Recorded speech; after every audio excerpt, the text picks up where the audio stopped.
কবরের পাশে নিয়ে যাবেন, আপনার যেভাবে জিয়ারত করতেছেন আপনার ছেলেও সেভাবে জিয়ারতের তালিম নেবে। আপনি যখন মারা যাবেন তখন আপনার ছেলে দুই হাত তুলে তোমার কবরের পাশে গিয়ে জিয়ারত করার তার অভ্যাস হবে। উচ্চ আওয়াজে বলি সুবহানাল্লাহ। আজকে গতকাল যে আঞ্জুমানে রহমানিয়া আহমদিয়া সুন্নি আলিয়ার সিনিয়র ভাইস প্রেসিডেন্ট যিনি আল্লামা আলহাজ মহিন সাহেব রহমতুল্লাহ আলাই, ওনাকে দেখেছি প্রতিদিন সকাল সন্ধ্যা বাবার কবরে মা বাবার কবরে হাজিরা দিতেন এবং প্রতিদিন আসরের সময় 2 জন হোক 3 জন হোক 5 জন হোক গোসিয়া শরীফ পড়তেন বাবের কবরের পাশে বসে বসে। উচ্চ আওয়াজে বলি সুবহানাল্লাহ। একদিন না, প্রতিদিন যেদিন থেকে কবরস্থ হয়েছেন তারপর দিন থেকে এই জিয়ারত একদিনও বিতা যায় নাই। যদি কোনো সফরে দূরে গেছেন তা ওই সময় বাদ করেছেন, যখন বাংলাদেশের চিটাগাঙ্গের মধ্যে ছিলেন গড়ে তাক জ্বর হোক বৃষ্টি হোক বাদলি হোক সেই বাবার কবরে উপস্থিত হয়ে খতনে গোসিয়া আর আদায় করতেন আসরের সময়। উচ্চ আওয়াজে বলি সুবহানাল্লাহ। এটা শিখিয়ে দিয়েছেন ছোট থেকে বাবা যেমনে হুজুরে সিরকুটের দরবারের খাদেম বাবা যেমন ছিল, তিনিও সিরকুটের গোলামিতে নিজের জীবনকে উৎসর্গ করে দিয়ে যাদের গোলামি করেছেন তাদের হাতেই দুনিয়ার থেকে চলে গিয়েছেন। উচ্চ আওয়াজে বলে সুবহানাল্লাহ। তার থেকে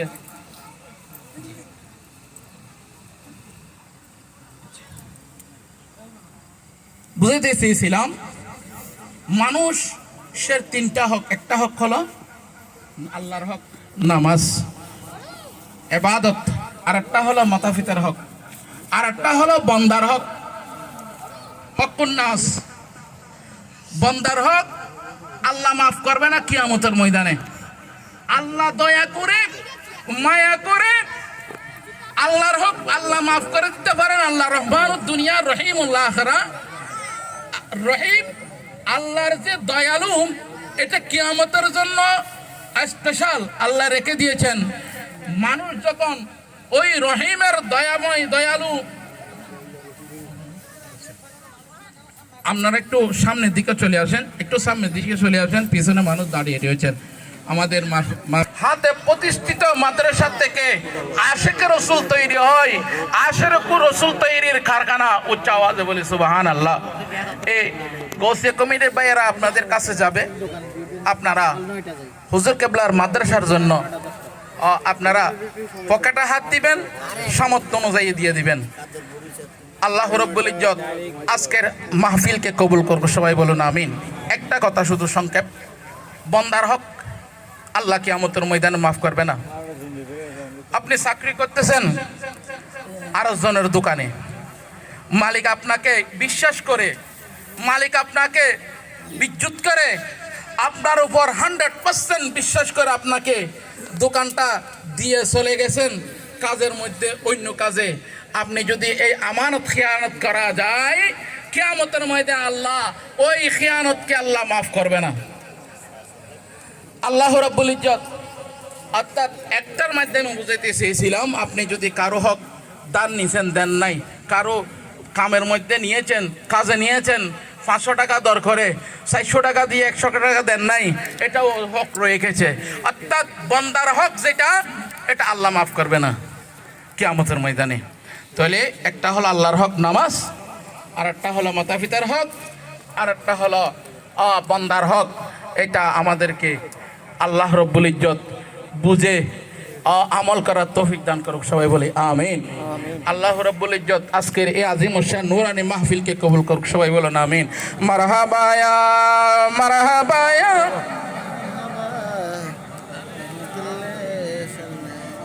জলওয়াঙ্গর বা কমাল বা জামাল, জলওয়াঙ্গর বেনজির বেমিসাল। মারহাবা ইয়া, আরো 2-4 জন দাঁড়িয়ে যান, আরো 2-4 জন দাঁড়িয়ে যান। ইয়া রাসূলুল্লাহ দোয়াই আপকি गोशमाल अहल वेदात कीजिए मरहबाया।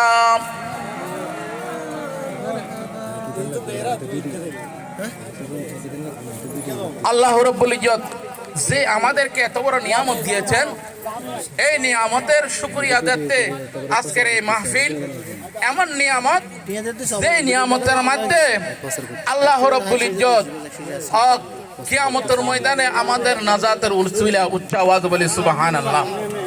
আমাদের এই মাহফিল কিয়ামতের ময়দানে নাজাতের উসিলা হবে কিনা? একটা আওয়াজ দেন, হবে কিনা? একটা আওয়াজ দেন। এই মাহফিলে আমরা উপস্থিত হয়েছি, এই মাহফিল কিয়ামতের ময়দানে আমাদের নাজাতের উসিলা কিনা? একটা আওয়াজ দেন, একটা আওয়াজ দেন। উসিলা হবে। আমার রসুল আমাদেরকে শাফাআত করবে, আমার রসুল আমাদেরকে চিনবে। আজকে যে ঈদে মিলাদুন নবীর মাহফিলে এসেছি, আমার আলা হযরত বলতেছেন মাহবুবে মাহফিল কো মাহবুবে সাজাতে হে। আল্লাহর প্যারা মাহবুবের মাহফিল, আল্লাহর প্যারা মাহবুবের আশিকরাই সাজাই। আতে হে ওহি জিনকো, ওই মাহফিলের মধ্যে ওরাই আসতে পারবে সরকারে বুলাতে হে। महबूबा की महफिल को महबूब सजाते हैं, महबूबा की महफिल को महबूब सजाते हैं, आते हैं वही जिनको सरकार बुलाते हैं। ওইরাই আসতে পারবে যাদের অন্তরে আমার প্যারার মাহবুবের মোহাব্বত, এশকার মোহাব্বত আছে। উচ্চ আওয়াজ বলি সুবহানাল্লাহ। মারহাবা ইয়া মারহাবা ইয়া মারহাবা वेलादते हबीबे किबरिया की ओटा मोमिन सलाम अलैका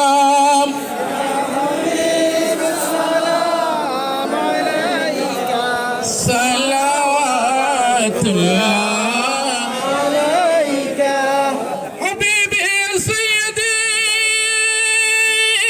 या रसूल वसल्लम अलैका या हबीब अल्लाह। मेरे आका अशरकल बदरो अलैना मिन सनियातिल वदाई वजबा शुक्र अलैना मदा लिल्लाह दाई या नबी सलाम अलैका या रसूल सलाम अलैका या हबीब सलाम अलैका सलावतुल्लाह अलैका अंत शम्सुन्ना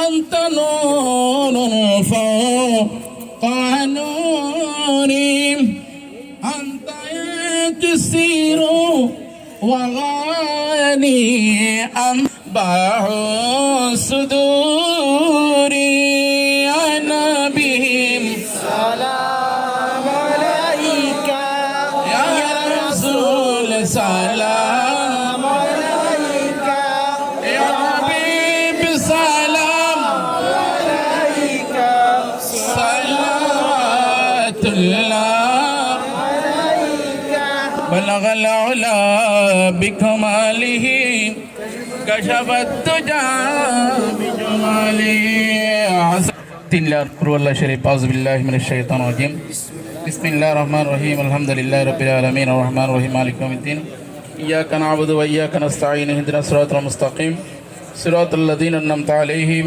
গায়রিল মাগযূবি আলাইহিম ওয়ালাদ-দাল্লিন আমিন বিসমিল্লাহির রহমানির রহিম قل هو الله أحد الله الصمد لم يلد ولم يولد ولم يكن له كفوا أحد بسم الله الرحمن الرحيم قل هو الله أحد الله الصمد لم يلد ولم يولد ولم يكن له كفوا أحد بسم الله الرحمن الرحيم قل هو الله أحد الله الصمد لم يلد ولم يولد ولم يكن له كفوا أحد বিশ্বনন্দিত সংগঠন গৌসে কমিটি বাংলাদেশ ওমান কেন্দ্রীয় পরিষদের সম্মানিত সাধারণ সম্পাদককে আমি ওনার বক্তৃতা দেওয়ার জন্য সংক্ষিপ্ত আকারে অনুরোধ জানাচ্ছি।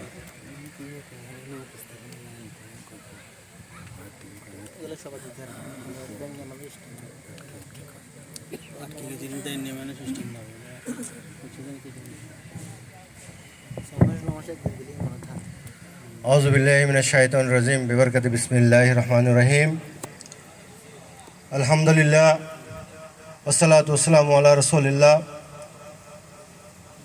বিশ্বনন্দিত আধ্যাত্মিক সংগঠন গৌসে কমিটি বাংলাদেশ ওমান শাখার আওতাধীন আল মুগাসসাস শাখা কর্তৃক আয়োজিত আজকের এই পবিত্র ঈদে মিলাদুন্নবী সাল্লাল্লাহু আলাইহি ওয়াসাল্লাম মাহফিলে উপস্থিত আজকের এই বরকতময় মাহফিলের মোহতরম সভাপতি উপস্থিত রয়েছেন